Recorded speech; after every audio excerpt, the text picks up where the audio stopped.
जिसका बच्चा छात्रवृत्ति के सहारे पढ़ता है, मैट्रिक, आईए, बीए, जनरल सीट पर आके लड़िए, आपको औकात पता चल जाएगा।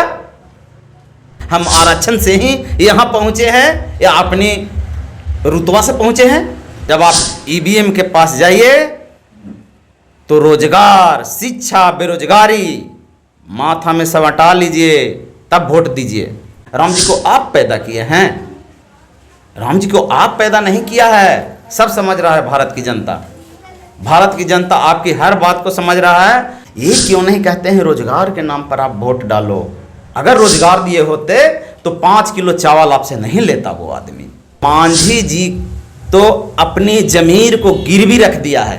याद कीजिए, मांझी जी मुख्यमंत्री रहते भर में जब मंदिर में गए थे तो इनके निकलने के बाद मंदिर को धुलवाया गया। ये लोकतंत्र खतरे में है। इससे बड़ा जीता जागता उदाहरण क्या हो सकता है? संविधान बदलने के लिए लोग बार बार चेष्टा कर रहा है। नीतीश जी मन से बोल रहे हैं कि लालू जी इतना बच्चा पैदा काहे करते हैं, क्या बोलेंगे इस पर? देखिए, ये गिरी हुई राजनीति है। इतने बड़े ओहदे पर होकर इतनी गिरी हुई भाषा का इस्तेमाल करना कहीं न कहीं हमारे मुख्यमंत्री जी का मानसिक संतुलन गड़बड़ है, इसका ये प्रतीक है। औरंगाबाद में क्या होगा इस बार? आप लोग तो वोटिंग कर, औरंगाबाद ने खुलकर वोट किया है, माननीय सुशील सिंह जी के विरोध में वोट किया है, नरेंद्र मोदी जी के विरोध में वोट किया है, बेरोजगारी के नाम पर वोट किया है, अशिक्षा के नाम पर वोट किया है, पढ़ाई के नाम पर वोट किया है। इंडिया गठबंधन के लोग कर रहे हैं हम जीत रहे हैं, भाजपा के लोग कर रहे हैं हम जीत रहे हैं। कौन जीत रहे हैं भाई? खैर, ये तो 4 जुलाई को ही 4 जून को ही पता चलेगा कि कौन जीत रहे हैं, कौन नहीं जीत रहे हैं। दावा करना तो अपनी अपनी पार्टी का ये सब मोनोपोली होता है। सब पार्टियां अपना अपना दावा करता है। मोदी जी बोल रहे थे कि संविधान के डर दिखा करके लोगों को जो है ना भ्रमित कर रहे हैं, संविधान कभी खत्म नहीं होगा। इंडिया के लोग कहते हैं संविधान खत्म होगा। कैसे खत्म हो जाएगा संविधान? हम लोग गया जिला से हैं। गया जिला में गया के लगातार विधायक रहे प्रेम कुमार के सामने, जो बिहार के मंत्री भी हैं, उनके सामने एक मीटिंग में उनके जिला के पदाधिकारी या राज्य के पदाधिकारी होंगे, उन्होंने सबके सामने कहा है कि हम लोग को मांझी जी से कुछ बैर भाव अगर है तो उसको भुला करके हमको संविधान को बदलने के लिए मदद करना है। इसके लिए हम लोग को वोट करना है। आरएसएस के मैनिफेस्टो में है संविधान को संशोधित किया जाए। आरएसएस के लोग जो है ना वोट मांगने जा रहे हैं, नहीं फिर उनको बीजेपी की सपोर्ट कर रहे हैं। आप लोग बोल रहे हैं सपोर्ट कर रहे हैं। आरएसएस के लोग हाफ पैंट वाले लोग हैं। ये लोग चुनाव के पहले कैंपेन चालू करता है और सब जगह जाके भ्रमित करवाता है, यज्ञ करने के माध्यम से, अखंड करवाने के माध्यम से, धार्मिक आयोजन के माध्यम से। अभी सब बाबा लोग जो है चर्चा के नाम पे मंच लगाता है। वीरेंद्र शास्त्री जी आए हुए हैं, उन्होंने क्या वो प्रवचन दिया? प्रवचन नहीं दिए। वो तुष्टीकरण करना चाहे, वोट को धर्म के नाम पर भीड़ जुटाते हैं और राजनीति की बात करते हैं। वो तो धर्म के, सनातन धर्म के बारे में बोलते हैं, उसको राजनीति से क्या मतलब है? उनकी पूरी भाषण सुनिए, तब समझ में आवेगा कि वो राजनीति से प्रेरित होकर प्रवचन देते हैं या केवल आध्यात्मिक प्रवचन देते हैं, तब समझ में आवेगा। यहाँ आकर बिहार के बिहार के लोगों के बारे में क्या बोला? क्या बोला था? बिहार में आकर के बोला, अरे बिहार के पागलों, बताइए, जिस बिहार ने सम्राट अशोक को दिया, जिस बिहार ने चाणक्य को दिया, जिस बिहार ने आर्यभट्ट जीरो की रचना की, बिहार उसको दिया, नालंदा दिया, गौतम बुद्ध दिया। वहाँ के लोग को आप बोल रहे हैं अरे बिहार के पागलों, ये क्या है? उनके प्रवचन में दिखता है कि वो आध्यात्मिक प्रवचन करता है, वो भाजपा के द्वारा संचालित प्रवचन करता है। चिराग पासवान जी बोल रहे थे कि जो अमीर है, जो दलितों में अमीर है, उनको जो है आरक्षण का लाभ नहीं लेना चाहिए। तो वो दलित नहीं है? तो वो दलित नहीं है? वो तो दलित है। 2 नंबर दलित नहीं ना है? 2 नंबर थोड़ी है वो। अगर 2 नंबर दलित नहीं हैं तो सबसे पहले उनको अपने आरक्षण छोड़ना चाहिए। हाजीपुर क्यों लड़ रहे हैं? अपने जीजा जी को जमुई क्यों लड़वा रहे हैं? पारस जी को क्यों चुनाव और राज्यसभा भेजने की तैयारी की हुए हैं? प्रिंस पासवान के काहे नहीं छोड़वा रहे हैं? भाई ये लोग तो पहले न छोड़वाना चाहिए। ये लोग तो पहले आरक्षण छोड़ें, आओ जनरल सीट पर जाके लड़ें, तब औकात पता चल जाएगी चिराग पासवान जी के कि हम कौन हैं, हमारी औकात क्या है। और पहले वो अपने आरक्षण छोड़ के दिखावे। चिराग जी के जीजा जी अपने छोड़े, जीतन राम मांझी जी अपने छोड़े, संतोष मांझी जी अपने छोड़े, ज्योति मांझी जी अपने छोड़े, ये सब छोड़े ना। अशोक चौधरी जी अपने छोड़े, ये सबको छोड़ना चाहिए पहले। किसको कहते हैं? जो 2 किलो की मजदूरी करता है उसको आरक्षण छोड़ने कहते हैं। जिसका बच्चा छात्रवृत्ति के सहारे पढ़ता है, मैट्रिक आईए बीए, आंखों में आंख डाल कर राम को लाए हैं वो। किससे आंख में आंख डाल के वोट कीजिएगा? आंख में आंख डाल के वोट नहीं करना है। जब आप ईवीएम के पास जाइए तो रोजगार, शिक्षा, बेरोजगारी माथा में सब हटा लीजिए, तब वोट दीजिए। आंख से आंख किसको मिलाना है? रामलला के आंख से आंख मिलाना है। रामलला वहाँ पे ईवीएम में रामलला कहाँ है? ईवीएम में तो संविधान है। वो ना लाए हैं वो, मतलब मोदी जी राम जी को लाए हैं। इससे पहले राम जी नहीं थे?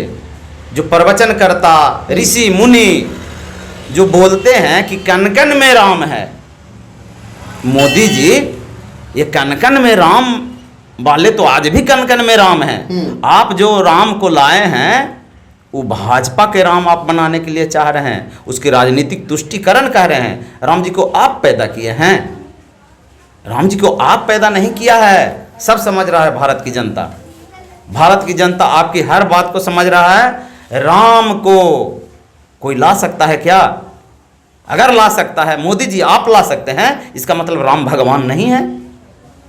राम आपके द्वारा पैदा किए हुए एक पदार्थ हैं। बजरंग बली के नाम लेकर के बटन दबाना इस बार। अरे बजरंग बली, यही तो बात है। बजरंग बली के नाम पर ये क्यों नहीं कहते हैं रोजगार के नाम पर आप वोट डालो? तो रोजगार तो दे ही नहीं रहे हैं जी।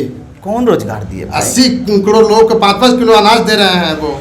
80 करोड़ लोग को 5-5 किलो चावल देने का मतलब है कि 80 करोड़ लोगों को आपने बेरोजगार बना दिया। 80 करोड़ लोग को 5 किलो चावल पर ला दिया। आप 80 करोड़ को रोजगार कहाँ दिए? अगर रोजगार दिए होते तो 5 किलो चावल आपसे नहीं लेता वो आदमी। उसको शिक्षा दे देते, डॉक्टर बना देते, इंजीनियर बना देते, वैज्ञानिक बना देते, तो आपके यहाँ 5 किलो चावल लाने जाता है। पूरा देश में मोदी जी का डंका बज रहा है। अब आप लोग जो है ना मोदी जी के विरोध करते हैं। हम नहीं विरोध करते हैं, पूरा भारत विरोध कर रहा है। और पूरा भारत इनकी हिटलर शाही को देख रहा है। हिटलर जब चांसलर बना था ब्रिटेन का, तो उसने एक बार में ही लोकतंत्र को समाप्त कर दिया था। भाई नरेंद्र मोदी जी वही भारत में करने जा रहे हैं। लोकतंत्र को समाप्त करने पर उतारू हैं। कहना क्या है कि मतलब यहाँ पर जो लोकतंत्र है वो खतरा में है? मेरा नहीं कहना है, सब लोगों का कहना है, मेरा ही नहीं कहना है। एक केवल इंडिया के लोग कर रहा है, एक केवल लोग नहीं कर रहा, इंडिया के लोग कर रहा है। एक केवल आरएसएस के लोग ही केवल मुंह बाहर कहते हैं कि हमें संविधान बदलने के नाम पर लोग को डराया जा रहा है। लेकिन सच्चाई है कि आरएसएस के मैनिफेस्टो में है कि संविधान को संशोधित कर देना है।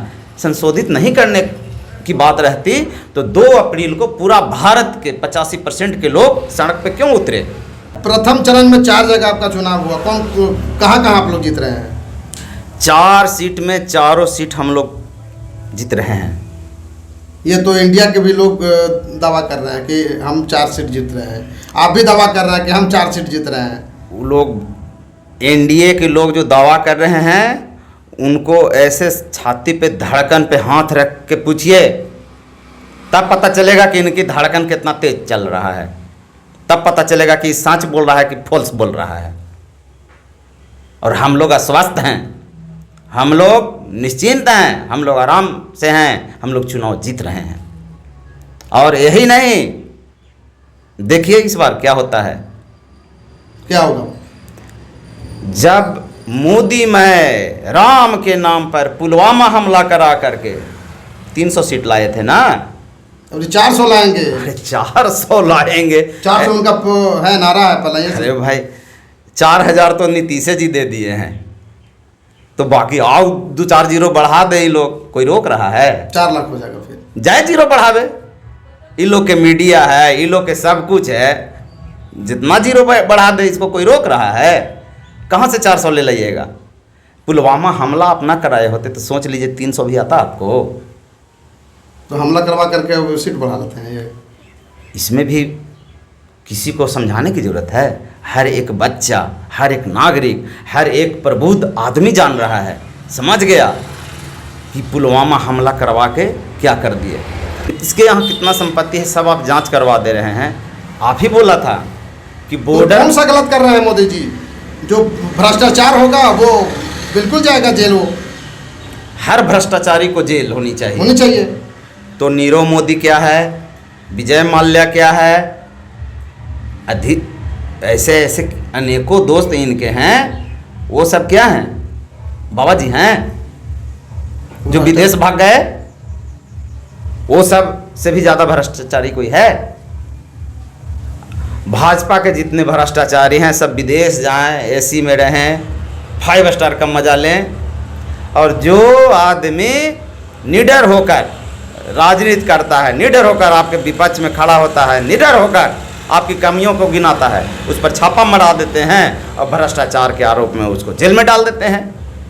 केजरीवाल भारत का पहला ऐसा शराब घोटाला उनके ऊपर लगा हुआ है किसका? शराब घोटाला आप सिद्ध कब किए? सिद्ध कीजिए, उसके बाद ना आरोप उस पर तय कीजिएगा। मुख्यमंत्री रहते भर में उनको आपने बिना सिद्ध किए हुए जेल भेज दिया। ये लोकतंत्र खतरे में है। इससे बड़ा जीता जागता उदाहरण क्या हो सकता है?